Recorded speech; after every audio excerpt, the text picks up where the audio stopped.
You should be bold to take risk. The future belongs to the risk takers, not security seekers. I can go to the lowest level and sell bread.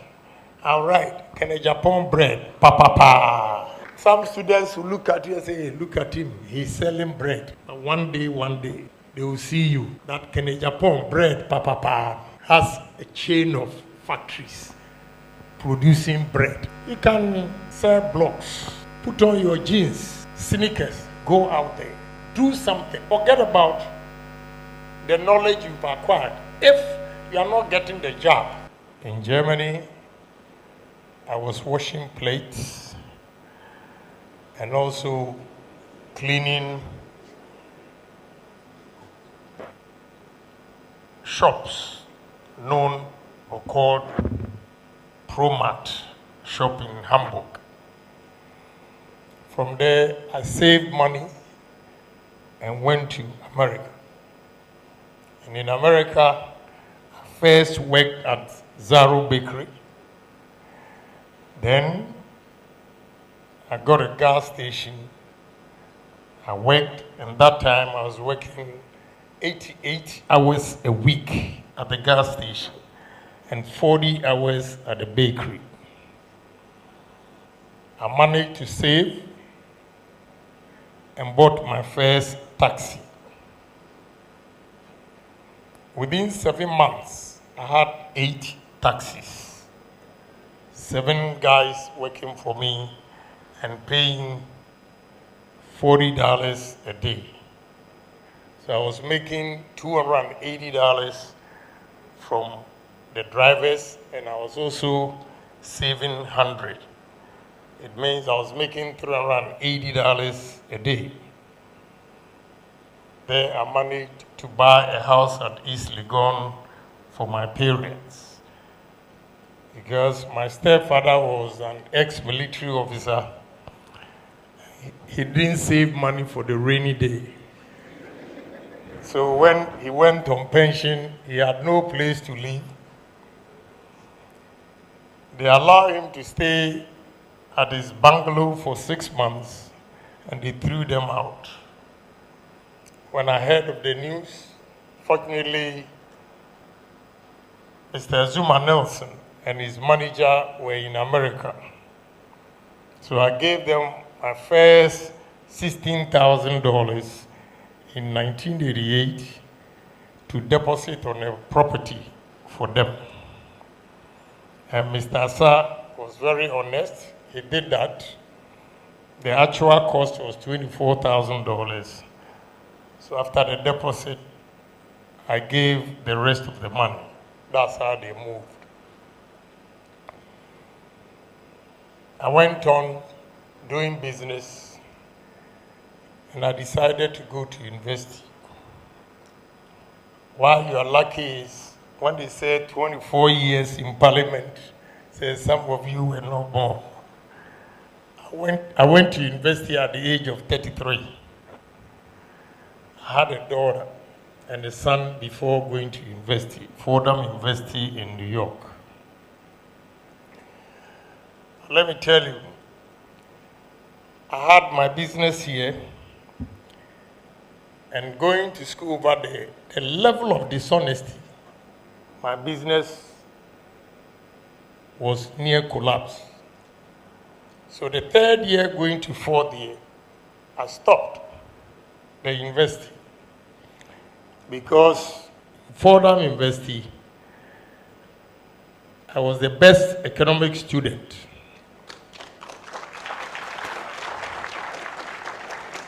So my professor introduced me to a company called Smith Barney. It was Solomon and Solomon, now Smith Barney. That is where Bloomberg was working. When they came to campus to interview me, they said they were going to offer me $120,000 a year. Whilst they were interviewing me, I had $1,145,000 saved, intact, at a great bank. And Dr. Kranchi was the one who was managing it for me. So I came back home and asked my wife, so all this school, sleepless night, writing 10 papers, I'm going to make $120,000 a year minus Uncle Sam. Whilst the workers here were just misusing the money. I promised my wife, I'm going to manage my business in Ghana. And trust me, one day I will employ doctors, masters, first degree personalities to work for me, and have done exactly that.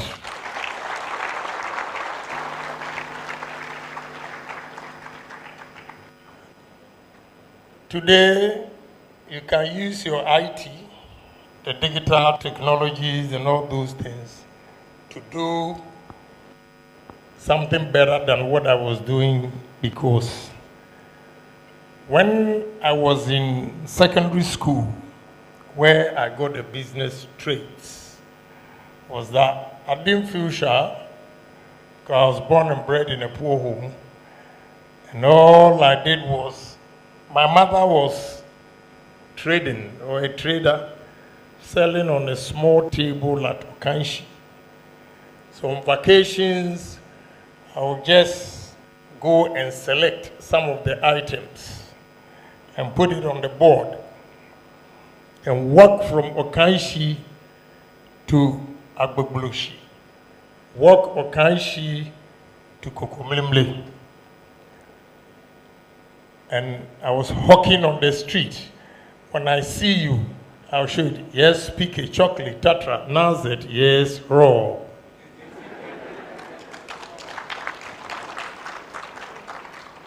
You know, at Sadra College, you have affluent kids, because they are from affluent homes. But we were poor and underdogs.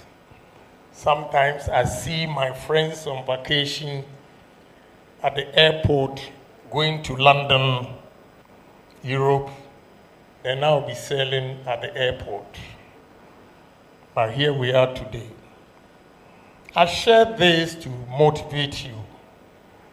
I'm not shy of my beginning. I want you to know that I was not born with a silver spoon. I didn't know how to use fork and knife until I passed and I was going to Adisada College, and my father came from Kumasi to teach me how to use fork and knife. What I want to tell you today is simple. Every student here, whether you're an economic student, sociology, political science, whatever, you should have a vision. So ask yourself, what is your vision? Is your vision going to be, oh, after here, I'm going to look for a job? Or have a vision that after here, I'm going to build my business? Like my young man here. He was here a couple of years ago, and now I heard him say that he did political science. But from what I read about him, it means he's branched off completely. What that means is you only have to acquire knowledge here. It doesn't matter what you read on campus. It's you, the individual, and your determination. Every individual here should have 5 things. And write it down. The acronym is GOSPA. GOSPA means you should have goals. Every individual should have goals. objectives, strategy, planning, and activities.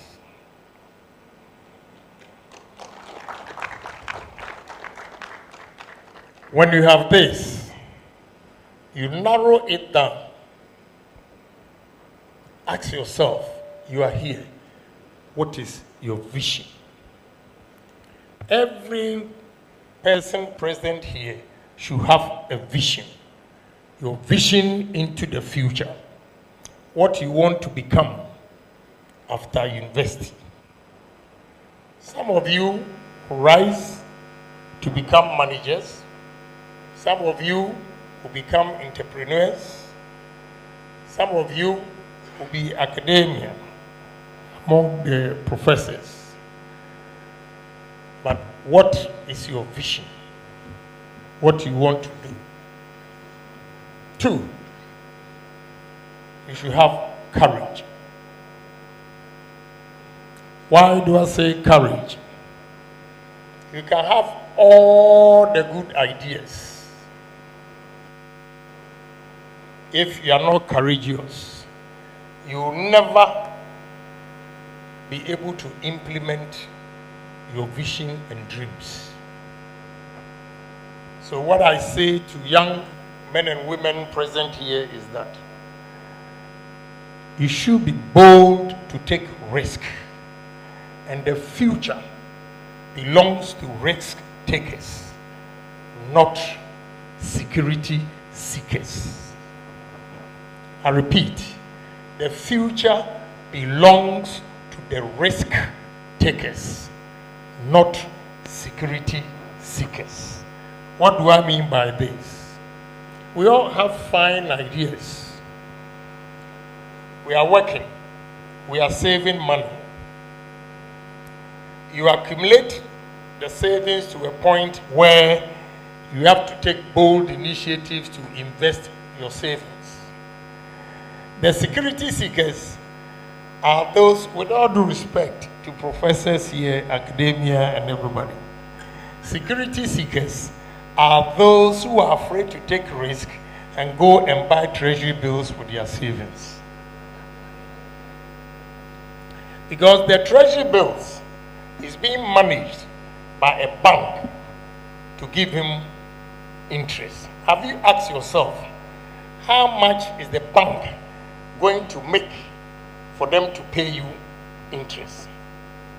The risk taker is the one who will set up the business, whether win or lose, and make more money compared to the one who relies on treasury bills.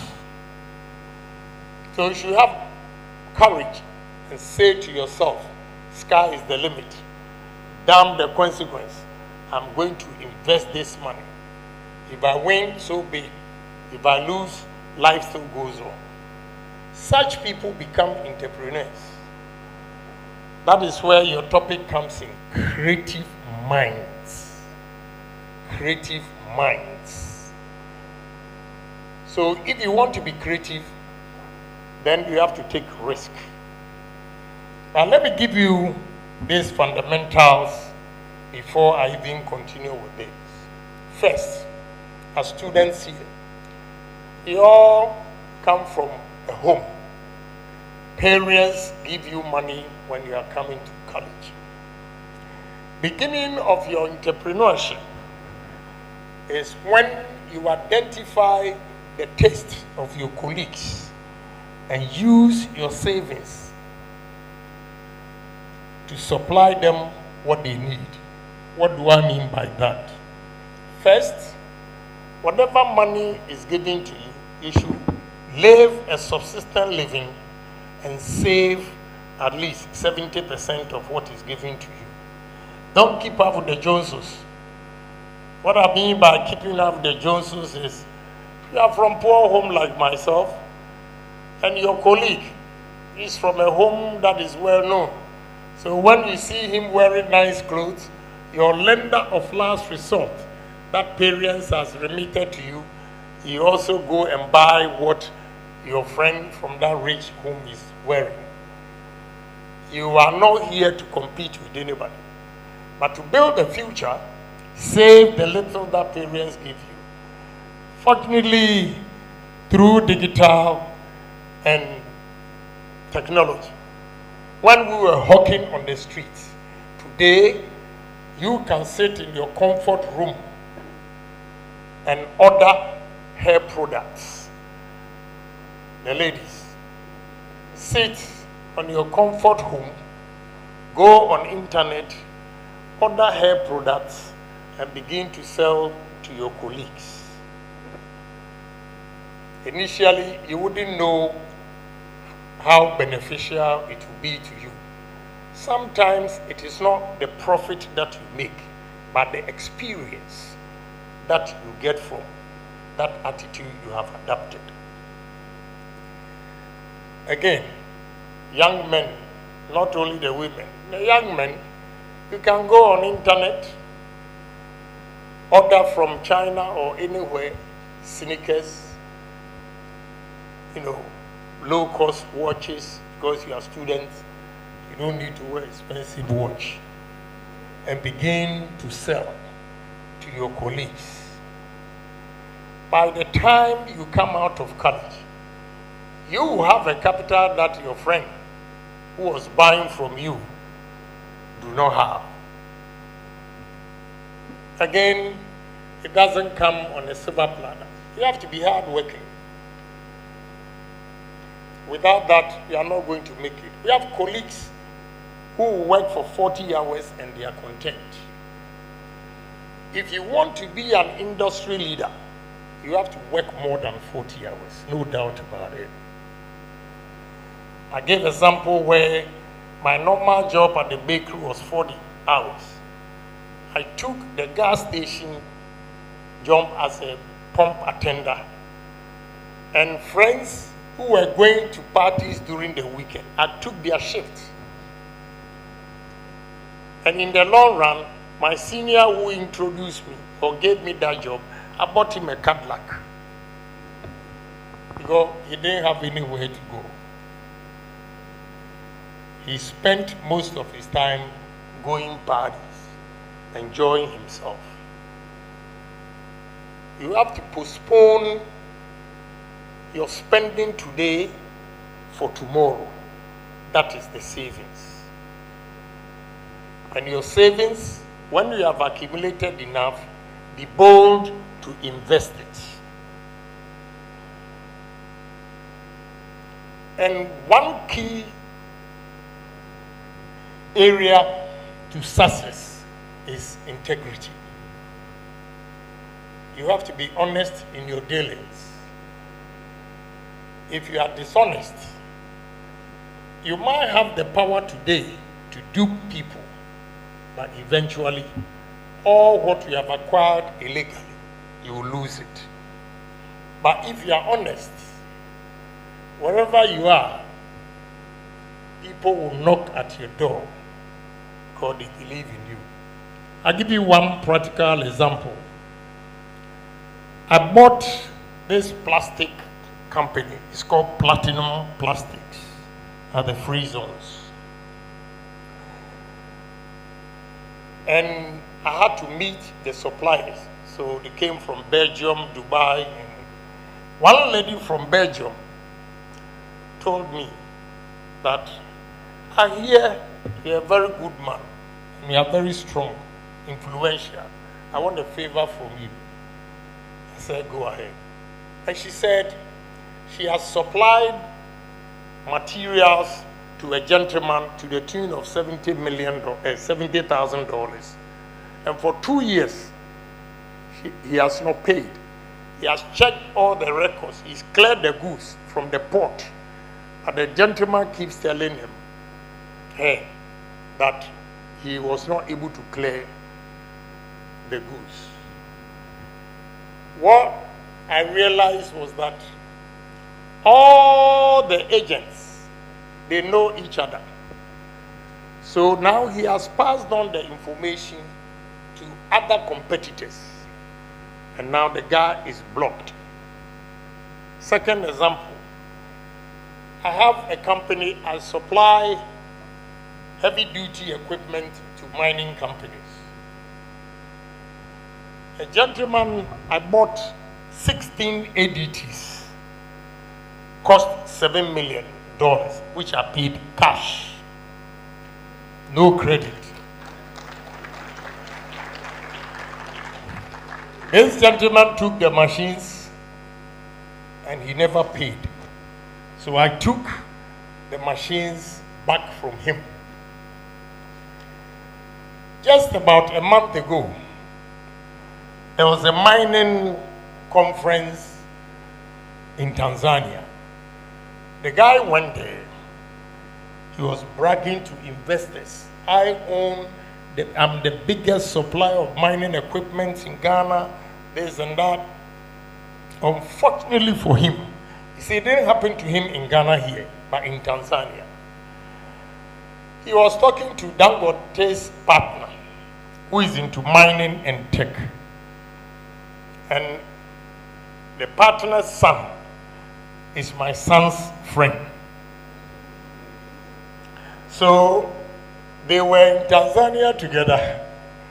They went and he saw the guy who duped me talking to his friend's father. So I'm the biggest supplier.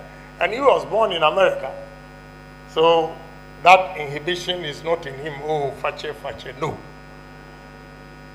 There and there he told them at the meeting, he's a liar, he's a thief. My father gave him this number of ADT equipment and he never paid. Right there, they cut him off. The man has never met me before. Now he wants me to be his partner in Ghana because of honesty.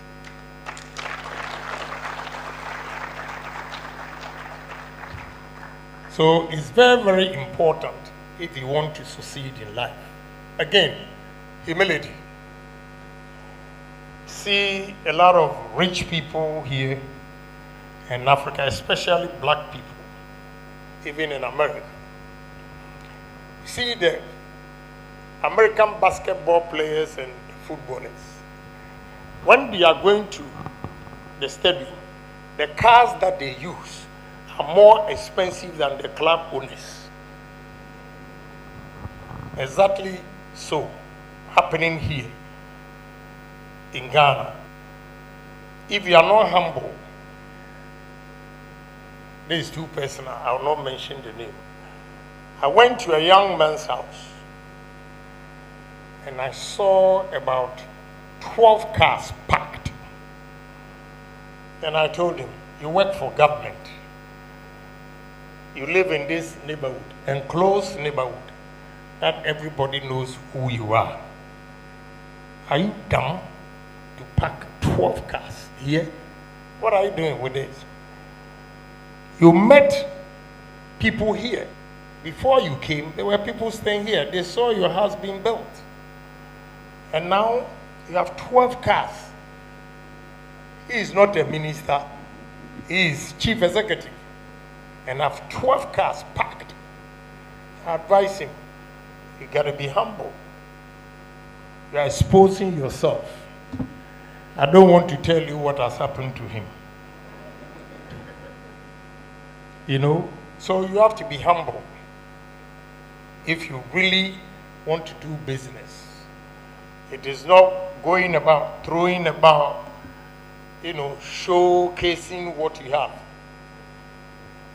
If you go to meetings, the billionaires, they come in with jeans and t-shirts and sneakers.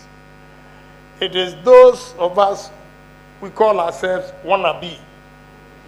The wannabe, we go there to impress.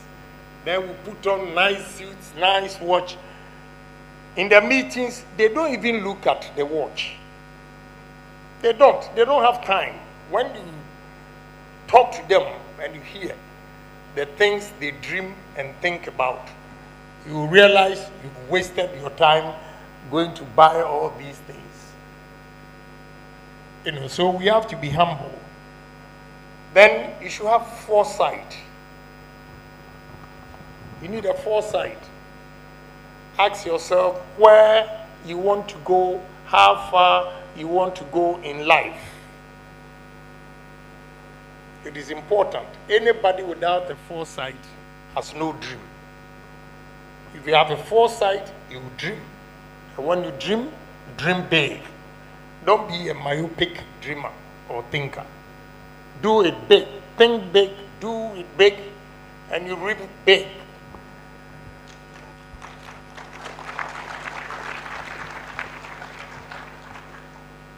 Even when I was young, my mother, anytime I go and do something, oh, Kwame, wait there. By the time she is advising me not to do it, I have already done it and paid for it. So you should have a foresight. Then cooperation. This time, you are young. You have to link up with friends, set up a company together. When you put your capital together, you'll be able to come out with a good company than one person starting from beginning. Unfortunately, this side of the world, partnership don't work, but we have to make it work because that's how others have made it. So we need cooperation among ourselves. We don't need negative competition. Competition is important, but it becomes negative when you are envious of your colleague. It's not healthy at all. So these 7 things I've told you: vision, courage, integrity, humility, foresight, and the last one, you have to stay focused. There will be distractions, whether natural or artificial.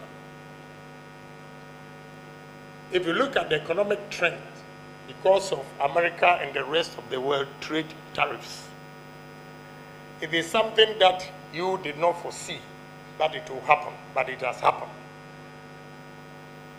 You don't have to be discouraged because of what is happening, but stay focused. You aim at a level that you want to attain. And trust me, although what I call, we live in a world where we have multitudinous incarnadine. It's like waves, it goes down and up.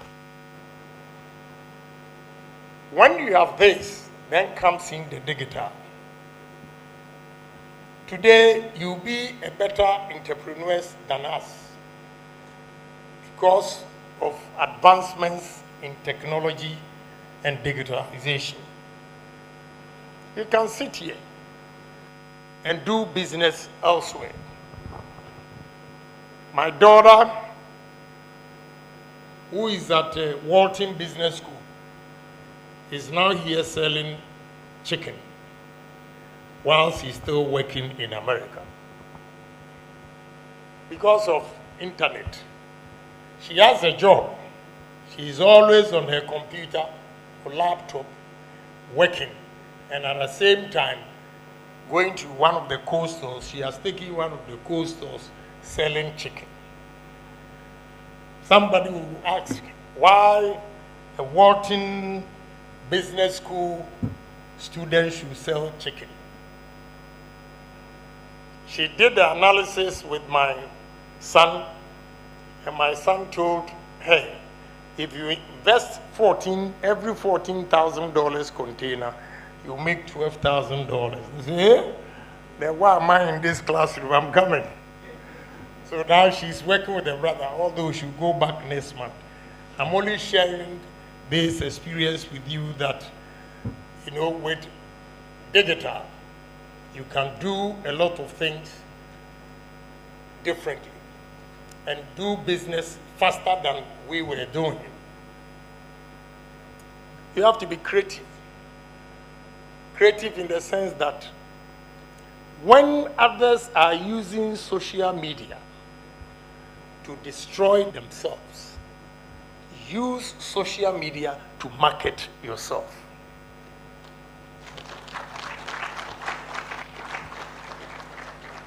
That's the creative mind you should have. You should be very innovative. And innovation is key to success. Anybody who sits there and is afraid to innovate, you become stale and stagnant.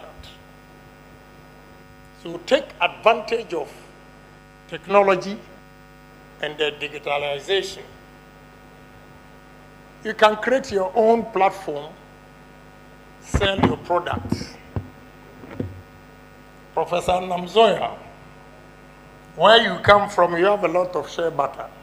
It is not only the book.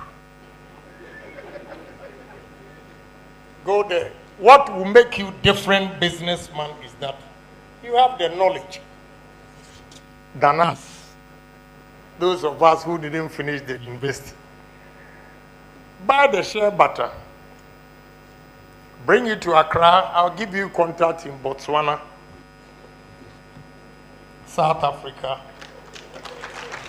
and other countries. Students, go on internet, Amazon, Alibaba, take advantage, buy from them. This time, because of technology, digital, you don't even need to travel to China. You just have to source for companies and their products. What is suitable to whatever your vision is, you just order on the internet, which is digital.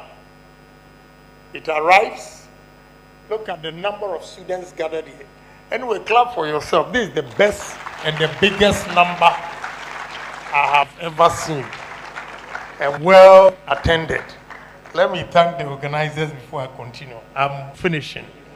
You know, it's been too long, but I have to share it with them.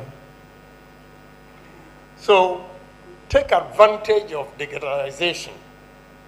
Don't sit back. This time is very easy.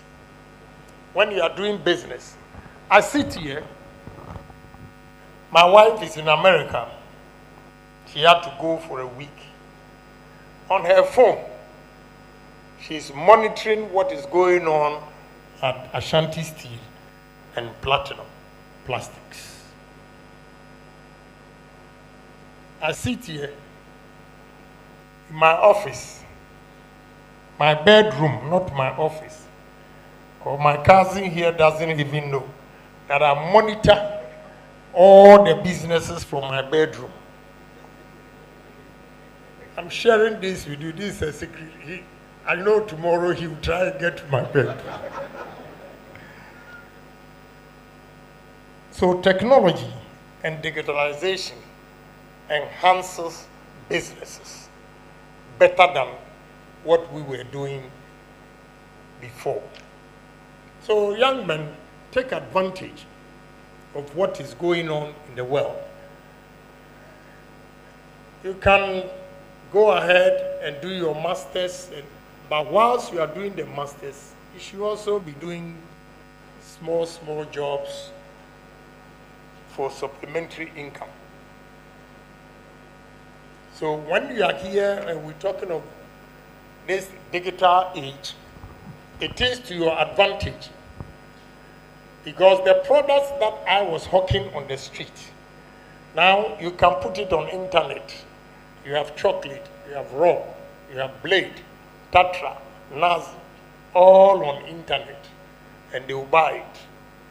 That's the advantage you have. Instead of walking miles, this time you sit there and you can market your product. Take advantage of that. Be creative. Don't sit there and wait for your parents to give you money every day. So this topic, I thought of it carefully, and all I said to myself, summarize it, and say that digital made business easy.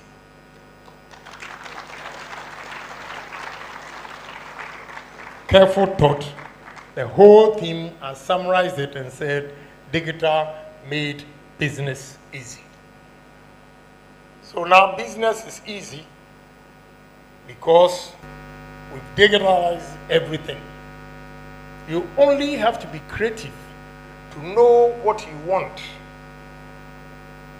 Then take advantage of it and work hard. And trust me, sky will be the limit. So, sitting here, all speakers mentioning Kennedy Ayapong, I'm not a magician. I'm just one of you. Just that I work hard. And I don't take no for an answer. When I set my mind on something that I'm going to do it, I make sure I execute it.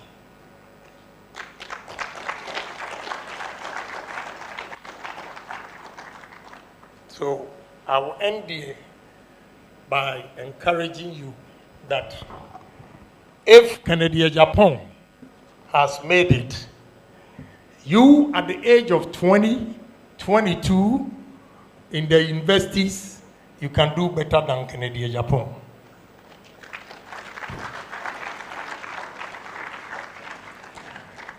And clapping doesn't mean anything because you finish university.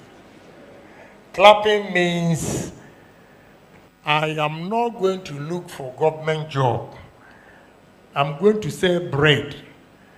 But this bread, I will sell it in style because of my idea because of the knowledge I acquired on campus. I'll use a different market to sell bread. Who can make me broke? I won't, because I can go to the lowest level and sell bread. All right, Kennedy Ayapong bread, pa.